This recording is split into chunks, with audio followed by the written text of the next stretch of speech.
química, ya no vemos nada bacteriano. Entonces, ¿qué es lo que hacemos?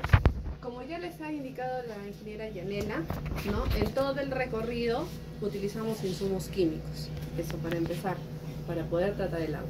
Y uno de los primeros equipos que usamos para poder saber las dosis exactas que se van a agregar a la cantidad de agua que tenemos es ese pequeño equipo que ven allá, ¿ya? Que tiene como unas paletitas, que es un probador de jarras.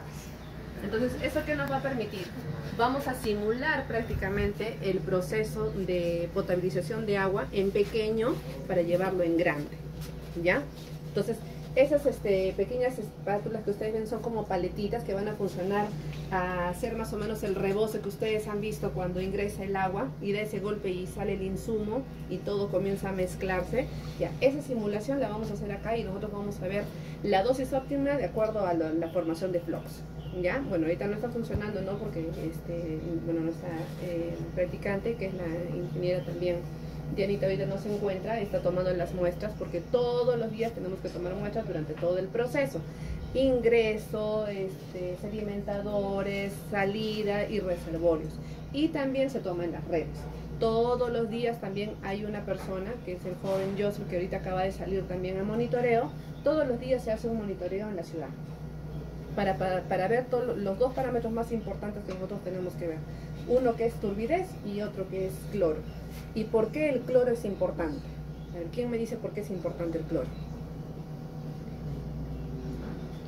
¿No se alimentan las partículas del agua? No, les deben haber explicado que nosotros agregamos cloro. Sí. ¿Por qué agregamos cloro en la cisterna? Para oxidar. Eso agregamos al principio, pero al final, cuando ya tenemos el agua potabilizada, ¿por qué agregamos el cloro? ¿Para eliminar toda bacteria? Desinfectar. Efectivamente, desinfección, ¿ya? Eso es muy importante. ¿Por qué es importante que el agua tenga que tener el cloro necesario de acuerdo a norma? Que es el mínimo que debe tener el cloro en una red de agua potable, que es decir, o sea, en una vivienda, ya tiene que tener 0.5 mínimo partes por millón o miligramos por litro de cloro. ¿Por qué? Porque eso justamente nos indica que el agua está totalmente desinfectada y que no hay crecimiento de bacterias. Si encontramos agua que esté por debajo de esa norma, entonces vamos a tener de repente la presencia de bacterias, que no necesariamente de repente puedan ser coliformes, ¿no? Pues, de hecho que van a haber anaerobias, porque ahí la presencia de cloro no, de hecho que van a haber bacterias anaerobias, pero lo que nosotros cuidamos justamente son los coliformes, los totales, los termotolerantes, ¿ya? Y con eso nosotros nosotros prácticamente indicamos de que el agua no va a tener bacterias teniendo esa cantidad de cloro en el agua. ¿Y cómo sabemos que el agua está clorada? Nosotros tenemos este pequeño reactivo que se llama DDT, ¿ya? Entonces, ¿qué es lo que hacemos? Nosotros, el joven que sale al monitoreo, por ejemplo, yo voy a agarrar, nosotros todos los días sacamos muestras de las plantas, ¿ya? Tenemos 3 plantas de tratamiento. Una que es Calana, donde estamos, tenemos la planta de tratamiento de Alto Lima y tenemos la planta de Pachía, ¿ya? Donde tratamos el agua de los 2 ríos más importantes aquí en Tacna. ¿Cuáles son? Luchuzuma y Caplina. Exactamente. ¿Y cuál es la diferencia a simple vista de Luchuzuma y Caplina? ¿Saben cuáles son los ríos? ¿Por dónde transcurren? Caplina, por ejemplo, ¿por dónde pasa? Exacto, Avenida Bolognesi. Este chico está en medio. ¿Y el Luchuzuma? Por las selvas. Ya no eres tan negro. Por Cuartel Tarapacá, por ahí de repente han visto, hay una parte donde casi siempre está seco, ¿no? Pero hay una parte que por ahí transcurre también, ¿no? Pero casi lo vemos, el que más conocemos es el río Caplina porque discurre por el centro de la ciudad. ¿Y qué coloración tiene el río Caplina?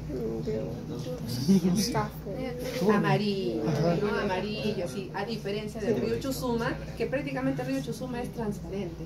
Pero ¿cuál es el problema que tiene el Chusuma? Que es mucho peor que el de Caplina. El arsénico, exacto. Así nosotros veamos totalmente transparente el agua, el problema que tenemos es el arsénico, ¿ya? Y por eso justamente la planta de tratamiento nueva que se está haciendo, que al próximo año ya va a pasar a ser parte del PS, es que vamos a lograr pues reducir a lo que indica la norma prácticamente el arsénico, ¿ya? Ahorita estamos ahí, luchamos entre unos días, sale bien, otros días un poquito más, algo, pero estamos dentro de lo que indica la norma, ¿ya? La norma indica que debe ser 0.01, ¿ya? Y a eso nosotros estamos con 0.012, 0.010, ¿no? Otros días estamos así variando, ¿ya? ¿Pero por qué? Porque todavía nosotros estamos en adecuación, ¿ya? Estamos en adecuación porque, como ustedes saben, nuestras aguas son de origen volcánico, ¿ya? Y las aguas de origen volcánico, lo que indica la norma es que tienen que ser el mínimo 0.05. Estamos dentro, pero igual, o sea, la norma está siendo mucho más específica en la parte de la direza o la digesa. Entonces tenemos que tratar de llegar a menos de 0.01, ¿ya? Ese es el mayor problema que tenemos justamente con lo que es el río Chuzumbo. Ahorita les voy a enseñar, disculpa por favor.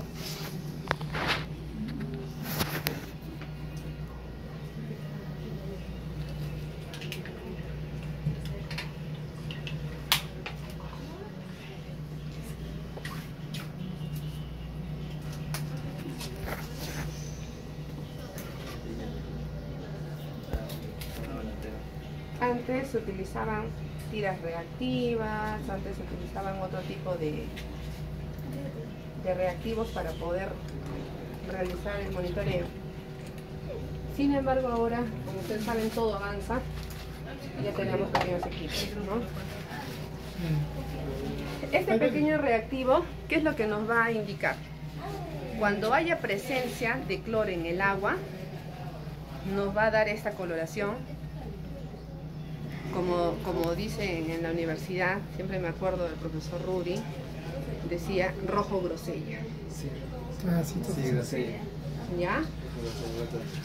Parece bien. Entonces, eso es lo que siempre tenemos que buscar, que tenga esta coloración un poco más fuerte, un poco menos, pero tiene que estar dentro de lo que es el parámetro, que indica mínimo 0.5.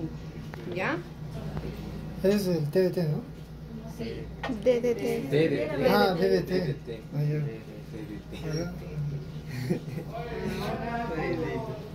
DDT. Es DBT. Ah, BBT. No pintaría, sería incoloro. Todo nos recordamos. Supongo que eso no tiene cloro. ¿Y el pH también lo mide? ¿Cómo? El pH también. Claro, nosotros medimos todo lo que es pH, como parámetros básicos tenemos la medición de pH, conductividad, cloro y turbidez. Después también realizamos, bueno, lo que es análisis de metales, todo, pero eso ya lo hacemos pues a veces interdiario, ¿no? Lo más importante es hacer todos los días, se hace pH, conductividad, cloro y turbidez. ¿Ya?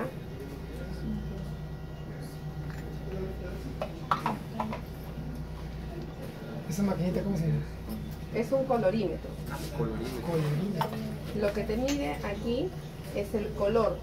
O sea, lo que vamos a medir es el color. Por eso justamente lo que hace ese reactivo es pintar. Ajá. Entonces, después pasamos a este pequeño equipo y lo que nos va a medir es la cantidad del color. La intensidad. Ajá, la intensidad. Y eso mide la intensidad de la Y reacción. eso, claro. Mentira. ¿Cuánto tiene? 1.3. ¿Ya? 1.13. 1.3, entonces estamos dentro de la norma, ¿verdad? Estamos dentro de la norma. Ahora, como ustedes han escuchado, ahí les ha explicado la ingeniera Yanela, el cloro es volátil, ¿verdad? Entonces, mientras más calor, más evaporación. Sí. Entonces, justamente en esta época de verano es donde tenemos que aumentar las dosis de cloro y todo. ¿Por qué? Porque las cañerías en las calles, todo eso calienta. Entonces, a medida que transcurre Se pierde el cloro. el agua, se va perdiendo, se va evaporando. Lo que tenemos que buscar es que en la última casa, donde llega la última parte de la red, tiene que estar por encima de 0.5. ¿Ya? Y eso es lo que se hace. Y si dicen que aumenta el cloro, entonces a las primeras casas a las cuales llegaría el agua no contaría con mayor concentración de cloro. Claro, pero por eso tenemos que tratar de ver de que el cloro tampoco no exceda. Por ejemplo, si acá de la planta sale 3, por ejemplo, partes por millón de cloro, entonces yo me aseguro que de repente a las primeras casas va a llegar de repente con 1.8 o 2. ¿Por qué? Porque no sale directamente de la planta. Esto va todavía directamente a lo que son reservorios. Una vez de los reservorios se envía a las redes de distribución, ¿ya? Entonces en el reservorio también se pierde, ¿ya? Incluso hay reservorios en los cuales tenemos que reclorar. Ya tenemos que reclorar, ¿por qué? Porque son almacenamientos. En época de invierno, por ejemplo, como todo, casi no se usa mucho el agua, ¿no? O sea, es más condicionado. Pero en época de verano, a cada momento, entonces los reservorios se vacían, ¿ya? Pero en época de verano, de invierno, por ejemplo, los reservorios a veces quedan almacenados, ¿no? Entonces, pero no hay mucha pérdida, como ahora en verano que calienta, entonces va perdiendo. El agua, a veces uno abre si sale caliente, ¿sí o no? Sale caliente, entonces ahora hay que tener en cuenta también que justamente porque no hay mucha cantidad de agua, todos creo que la mayoría tienen tanque. ¿Sí o no? Y el tanque también es un almacenamiento y también se calienta. Entonces, ¿qué pasa? También se pierde cloro. ¿Ya? Entonces, ¿qué es lo que debe de hacerse? ¿Ya? Lo que debe de hacerse es que una persona debe de reclorar su tanque. ¿Ya? La recloración es, por ejemplo, bueno, en partes, por ejemplo, no rurales, de repente a veces usan de repente la lejía, ¿no? Porque la lejía es el cloro en su forma líquida. Ya, pero menos concentración que el hipoclorito que nosotros usamos o el cloro gaseoso, ya, a veces o de repente también en un tiempo el Ministerio de Salud sabía otorgar pequeñas pastillitas que eran hipoclorito de calcio, ¿no? Que podían echar para que puedan reclorar su agua, pues, ¿no?